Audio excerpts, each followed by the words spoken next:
మనకి క్రికెట్లో చూసుకుంటే ఎన్నో రికార్డులు క్రియేట్ అవుతూ ఉంటాయి, ఎన్నో రికార్డులు బదులవుతూ ఉంటాయి కదా. అయితే మరి కొన్ని రికార్డులు ఉంటాయి, అటువంటి రికార్డులు అసలు ఏ టీం కూడా కోరుకోదు. మరి అటువంటి రికార్డే ఇప్పుడు ఒక చెత్త రికార్డు అయితే నమోదైందనమాట మన ఇండియన్ టీంకి. అదేంటంటే మనకి మాంచెస్టర్ టెస్ట్లో చూసుకుంటే ఫస్ట్ ఇన్నింగ్స్లో అటువైపు యశస్వి జైస్వాల్ అలాగే సాయి సుదర్శన్ వీళ్ళిద్దరు కూడా డక్అవుట్ అయ్యారు కదా. అయితే మరి అంతకు ముందు ఇటువంటి సిచ్యువేషనే ఎప్పుడు 1983లో ఒకసారి జరిగింది.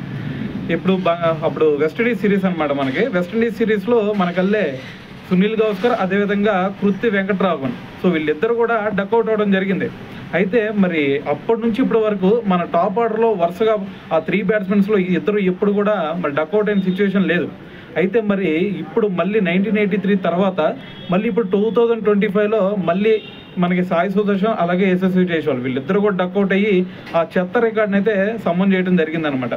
సో ఏదైనా సరే మరి ప్రజెంట్ సిచ్యువేషన్ చూస్తే సెకండ్ ఇన్నింగ్స్ స్టార్ట్ అయింది.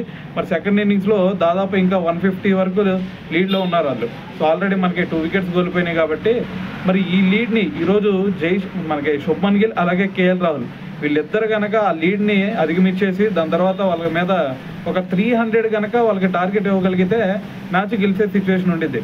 సో ఏదైనా సరే మరి ప్రజెంట్ సిచ్యువేషన్ చూస్తూ ఉంటే మన టీమిండియా కొంచెం బ్యాక్ స్టెప్లోనే ఉన్నట్టే కనిపిస్తూ ఉంది.